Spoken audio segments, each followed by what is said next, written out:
So this is another video in the series for Math 1073 for UTSA. I've got the file for Module 0.3 Video Lecture Class Examples pulled up. This is the second page in the PDF that's available in Blackboard. So we're just going to work through these. The first section says for the following exercises, solve each equation. And maybe I'll be able to solve the problems in the space given here. We'll see how that goes. And if I have to, we'll go find some more space on the page to work these out. So the first equation has a variable m, right? Oftentimes the variable will be x just by default, but it could be any letter really. So to solve this equation, there's several approaches that will work totally fine. And the order in which you do things is optional. One thing we could do is think about PEMDAS and distribute the 2 across the m and the 4, but I don't think we should do that. That's an option, but generally I don't want to, eraser. Generally I don't want to do that. I'm just going to move each number that's available to be moved. So we want m by itself. So what I'm going to think about is I need to move the 2, the 4, and the 3. Well, what order do I move them in? Can I move the 4 first? Can I move the 2 first? And what I'm going to do is I'm going to move the 3 first, then the 2, then the 4. Well, how do I know what to move first? Think about plugging in a number for m. Like if you plugged in 10, and then you applied PEMDAS, how would you total things up, right? You do 10 minus 4 because it's in parentheses. PEMDAS, P, do parentheses first, right? Then you would do the 2 because you did do multiplication, 2 plus 6. If you plugged in 10, 10 minus 4 is 6. You'd have 2 plus 6, right? Or times 6 rather, and plus 3. So then you would apply the 2 and you make 12 plus 3, right? And I'd make 15. So the order in which I use these numbers would be the 4, then the 2, then the 3. In order to move them to the other side, I'm going to move them in opposite order. I'm going to move the 3, then the 2, then the 4. Okay? It's not that you have to do that, but rather that I find that's the most efficient way to do things. So I'm going to start by subtracting 3 on both sides. Okay, so I'll have 2 times m in parentheses minus 4 equals negative 4. As I pointed out, if I wanted to, I could distribute this 2 now and have 2m minus 8. I don't need to. I can. It's optional. I'm going to choose not to. I'm instead going to divide by 2 on both sides because I'm sticking with the original order I said I would move things in. Move the 3, move the 2, move the 4. So these 2's over here on the left cancel. So I have m minus 4 equals negative 2. I'm running short on room a little bit, so I'll start a new column over here. And I guess I'll rewrite it. There's room for that. So I'm going to move the 4 last, and because I'm subtracting 4 on the left, I'm going to add 4 on both sides, and I get m equals 2. And if I want to check my answer, I could take this 2 and go plug it back in and confirm that it does solve the equation. So if I plug in 2, what do I get? So let me change colors here. 2 times 2 minus 4 plus 3. Does that equal negative 1? Does that work? Well, follow PEMDAS. 2 minus 4 is negative 2. So 2 times negative 2 plus 3 equals negative 1.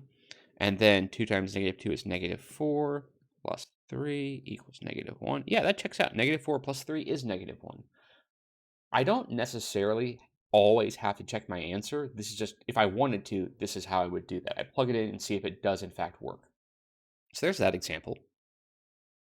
Moving along to the next one. This one, you can see there's a fair bit more going on this one, so I might run out of room. We'll see how it goes. For this one, looking at it, I have p in 2 places. So this one, it's not as simple as move the 7, move the 6, move the 3, because this p is still here. For this one, I feel like I do need to distribute and get rid of the parentheses first in order to make the problem as straightforward as possible. Because if I try to move all these numbers on the left over to the right, I'll still have the p on the right. So that's not going to help me necessarily.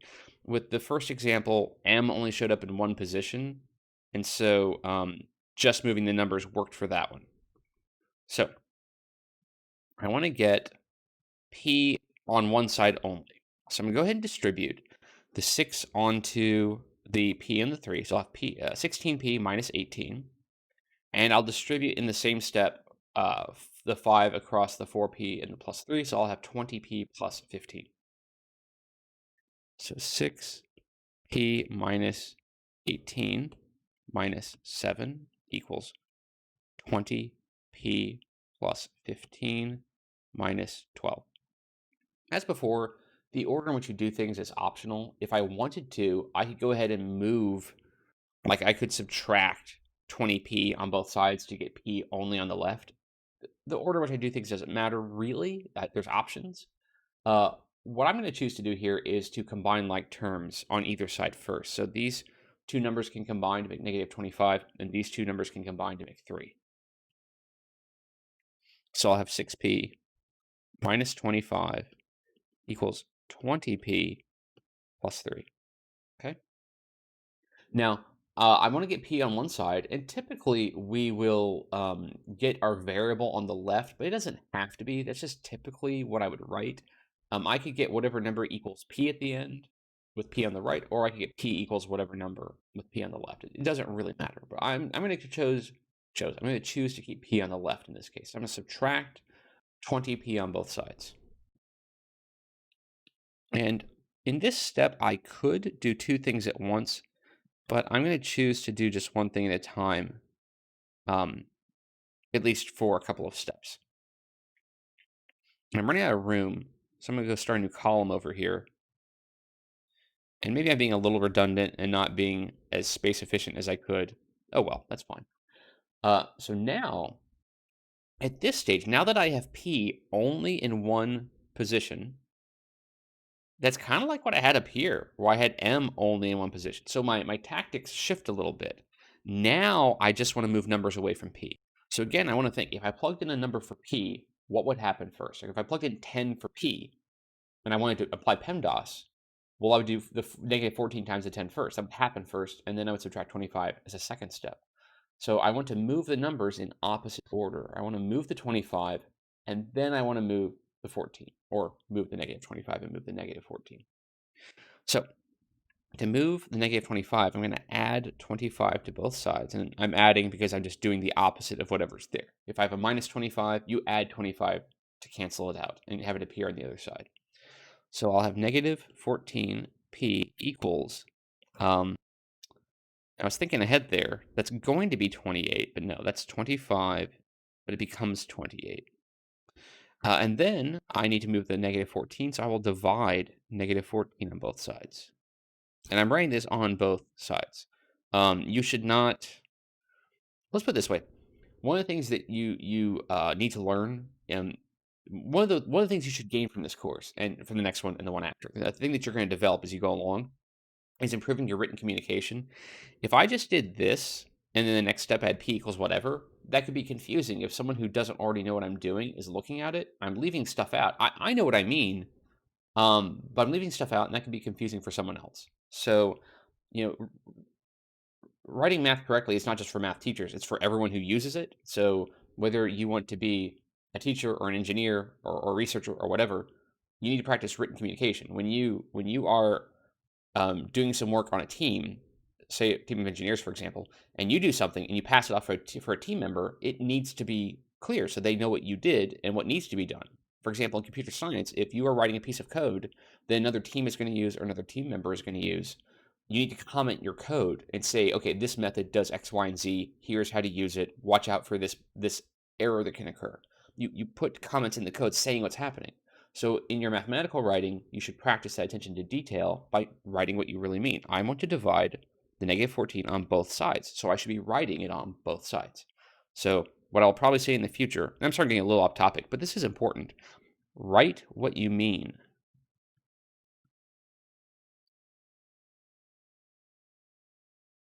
Write what you mean. Don't leave it for someone else to figure out what you mean. If it's worth doing, it's worth doing right. You ever heard that? Well, when you're doing math, you should be doing it right. Write what you really mean. Okay. Enough of a side note there. So p equals negative 2, right? There's our solution. And again, if I wanted to, I could go take the negative 2 and plug it into the equation to make sure it really does work. I'm not going to do that every time, so let's not do it in this one. In other cases, I might do that. That's going to come up later, but let's not do it in this case. Just because of, plugging in numbers, you guys know how to do that. So you should check to make sure I haven't made a mistake, because maybe I have, right? How do you check if I made a mistake? Well, you could find it. What's the error? Or plug in -2. If it does not work, then that's definitely a mistake. Anyway, next example. So now I have fractions, everybody's favorite number, the fraction. And what I like to do with this kind of problem is to clear fractions first if I can. So I'm going to rewrite this just because that c is kind of in my way. So x minus 3 minus 3 halves equals x plus 3 over 6. And so what I'm going to do is look for a common denominator among the three fractions, which in this case would be 6. And I'm going to multiply both sides by 6. Okay. Now, I rewrote the problem because I didn't want to do like this. This is really messy. It's hard to read, right? Like if I were to print out this as a PDF later and someone's looking at this, like what is that? I can't quite tell, right? So I want to make sure things are written clearly. Uh, Also notice that this is a mistake I see from time to time. Sometimes someone will write this times 6 just on the left. The operation has to go between them, right? This doesn't mean anything. Is that 0.6, right? It's not clear. So I need to make sure it's written clearly. And I'm using parentheses in this case because I'm multiplying against a group. And I want to multiply the 6 against the entire group. So now, on the right, for the next step, I'm going to be able to cancel these 6's out. On the left, I'm going to distribute, and I'm going to show this as a separate step. I will multiply the 6 against this fraction as well against this fraction. And I'll show that as a separate step rather than doing 2 or 3 things at once. So this will be 6 times x over 3 minus 6 times 3 over 2 equals x plus 3. Now, I'm going to look at these fractions. It doesn't want me to zoom in. That's fine.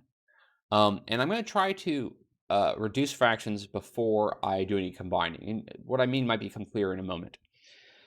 I'm going to focus on this one for a second. If I do 6 times 3 over 2, and I'll keep track of the minus as I go along, I don't want to use 18 over 2. 6 times 3 is 18. I can think of this as being 6 over 1 if I want.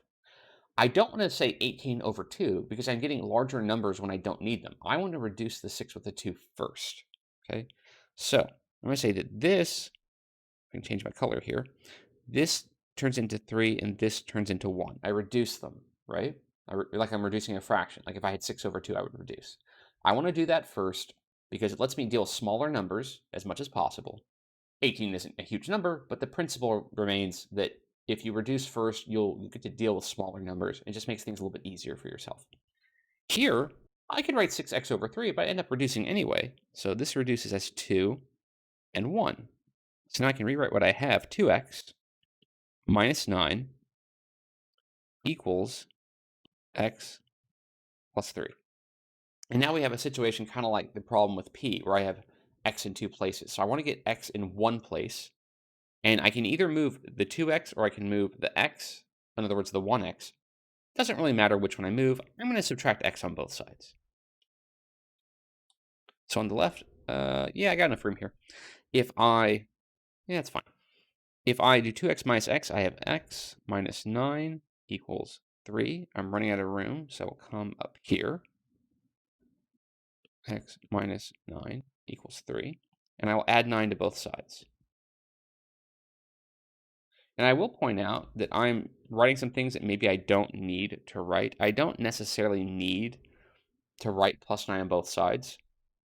I can just go from this step to this step without saying what's happening. That's okay if it's a single step. If I'm doing one thing, I'm moving the 9, that's okay. Because only one thing is happening. If 2 things are happening, well, then you need to say what it is. Because otherwise, I'm not going to know what you're doing. And I say odd. Well, I mean, like when I grade your exam, I need to know what you're doing. And so if you're doing two or three things at once and you're not seeing what it is, harder to follow. Anyway, we get a number that way. We get 12. So again, if we were to want to check our answer, we could throw 12 in here for x and check that this really does work. But we won't do that now, just to keep the video short. Okay, next example. So this is kind of similar. We have an equation with x and with some numbers that are fractions. And I don't have to clear fractions first, although I generally prefer to. I could subtract 1/2 on both sides and then either divide by 1/8 or multiply by 8. Same idea. If I want to do that, I'm going to go ahead and clear fractions. It's what I think is usually the easiest way to do things. Not 100% of the time, but usually. So I'll rewrite this just because I don't want to do like this. That's really clunky and hard to read. So I'll rewrite it. Now I'll multiply 8 on both sides. And why am I multiplying by 8? Well, I could say, well, because I'm multiplying by the common denominator. 8, 2, 4, the common denominator will be 8. So that's why. So now I'll have 8 times 1 over 8 x plus 8 times 1 over 2 equals, well, this one, I don't have any distribution, so I can just reduce 1 and 2. So I end up with 2 on the right. So now reducing on the left here, this is 1 and 1. This is 4 and 1.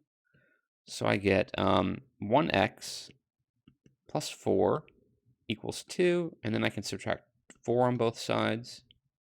And I get x equals negative 2. Okay. So next example. Oh, it's the next section. Okay. So it says here, for the following exercises, solve the inequality and write the answer using interval notation. That's a long sentence. Interval notation. Okay. So these are similar, except that these are inequalities, not equations. This is telling you x could be, there's lots of things x could be. So we want 4x minus 7 to be less than or equal to 9. And there's more than one solution to that inequality. There's more than one number that would fit. Okay. Like if I guessed 10, if I plugged in 10, that's me what, 33? When you total that up, that's not less than or equal to 9. So 10 is not one of the solutions. If I guess something like, say, 0, well, that'd be 0 minus 7. That's negative 7. Hey, that is less than or equal to 9, right? So 0 would be a solution, but I don't want to do this by guessing. There might be times where that's useful, I suppose, but I want to just solve it using the techniques we've already been using. How do I solve an equation? This is quite similar with some differences. So when you have an inequality, you can add and subtract on both sides, just like with an equation, and you just do that just like with an equation. When you multiply or divide, you have to be a little bit careful. If you multiply or divide both sides by a negative number, then the direction of the inequality flips. So this less than or equal to would, if we divided by a negative or multiplied by a negative, it would become a greater than or equal to. We're not going to need to in this case, but that's what would happen. So to get x by itself, I'm going to add 7 to both sides. So 4x. In fact, let's do that. 4x is less than or equal to 16. Okay, so x, sorry, should say what I'm doing, divide by 4. So x is less than or equal to 4. Okay, and the problem then says solve the inequality and write the answer using interval notation. Okay, so we might need in a Zoom meeting to talk about some details on this, but I'm going to assume that you're at least vaguely familiar with interval notation, so I'm not going to give the whole backstory. But basically, 0 is an example of a number that's less than or equal to 4. So is 1, 2, 3, 3.5, 3.9. So if I were going to use a number line to represent this, and in fact, let's put my number line over here. So I want to have some writing below that. If I mark 4, okay, on the number line, infinity is all the way to the right. It's not a number, but it represents going all the way to the end of the number line, including all the numbers to the right of 4. And then negative infinity is over here on the left. It's all the way to the left. It's not a number, but it signifies the beginning of the number line on the far left. So if I want the numbers that are less than or equal to 4, well, that'll be like 0, 1, 2, 3. So 0, 1, 2, 3. Those are all on the left, right? So I want to include all of these numbers as well as negative 1, negative 2, negative 3, and so forth. Also, I want to point out that 4 is a solution. 4 is less than or equal to. It's the or equal to half, but it matches the inequality. So I want to include 4 as part of the solution. So there's a couple ways to indicate this. I'm going to put a filled in dot at 4. And in fact, yeah, let's do this. I was going to use a color highlighter, but you guys might not have access to that. So if I were just using ink or pencil only, I would indicate by kind of shading in to the left of the 4.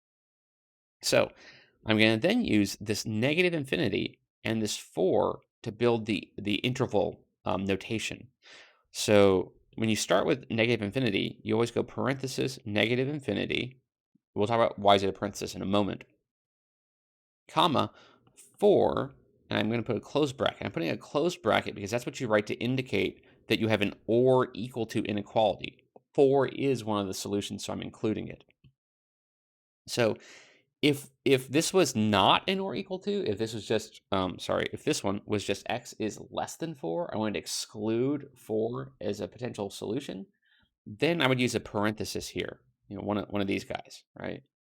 Um, Now, the reason we are using a parenthesis here, and you would never use a bracket with negative infinity, is because negative infinity is not a solution. Negative infinity is not a number, so it can't be a solution to the inequality. You can't plug in negative infinity and see if it matches or not. That doesn't work.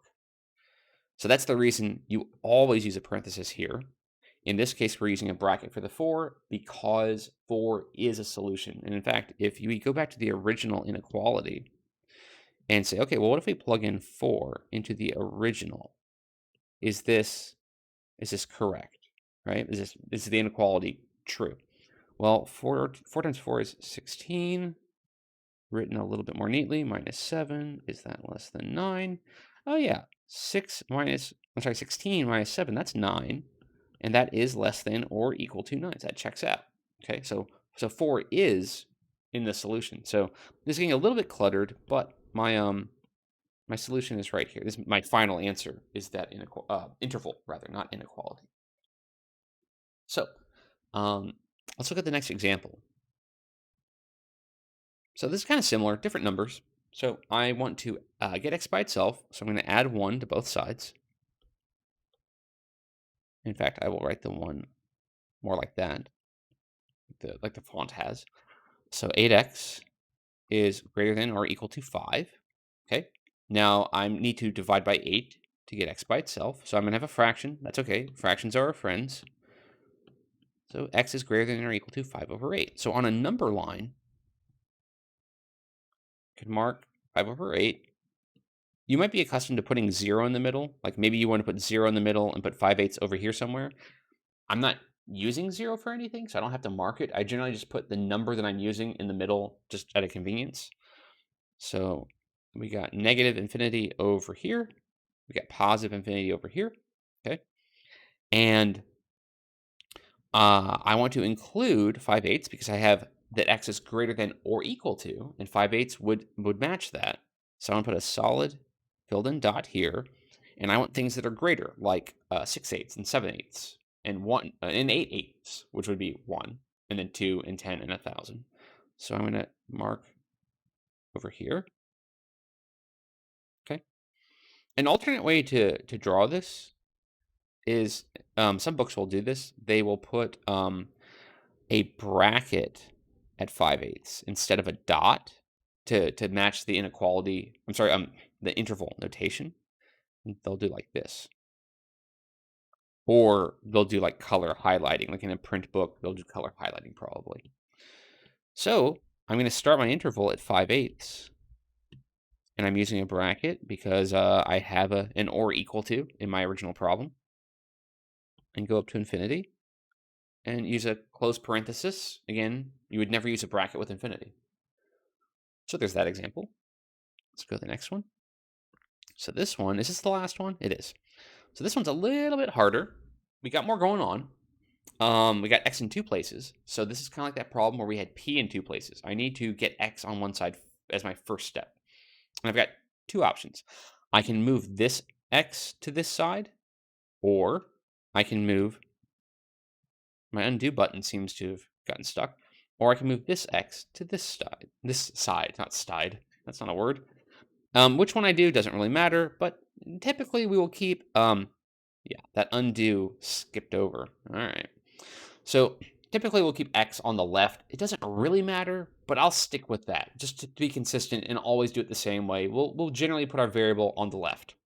Not that we need to, but to have consistency. So I'm going to start by subtracting X on both sides. Okay, so I have minus 6X, it's 9, is less than negative 6. Then I want to move the numbers away from X. I have to move the negative 6, I have to move the 9, and I'm going to move the 9 first. And again, as I said earlier, it's not that you have to do it this way, but I'm avoiding fractions until we absolutely need them, is what I'm doing, essentially. So if we were to move the 6 first, we'd run into fractions earlier in the problem. I'm trying to avoid that. So I'm going to subtract 9 on both sides. Okay, so we have negative 6x is less than negative 15, all right? Now I'm going to divide by negative 6 on both sides because I want to move that negative 6. As I said earlier, when we do this, the inequality changes direction. So I don't want to erase this and move and change it. I'll just, I don't know, I'll just circle it to remind myself, oh yeah, I have to change this. So these guys cancel. So I have x is greater than. In the next step, I'll make sure to switch the order. Okay. Some books will say you should do it here. Some books will say you should do it here. As long as you have it right in the following step, that's what matters. Okay, so then if I have a double negative, right, that's going to be 15 over 6, which I can then reduce because 15 and 6 are both multiples of 3. So I have x is greater than 5 over 2. Okay, so now to make our, I don't have to draw the number line, but I think it is a little bit helpful to do that when explaining, especially since I point out that I am, you know, you've seen inequalities before, but in case you're not very comfortable with them, I'm going to explain this intermediate step. Now, but you could start skipping this intermediate step. You don't have, the problem didn't say draw a number line, right? That's not anywhere in the problem. No number line is mentioned. But I think it's a helpful way to work out what the interval ought to be based on this inequality here.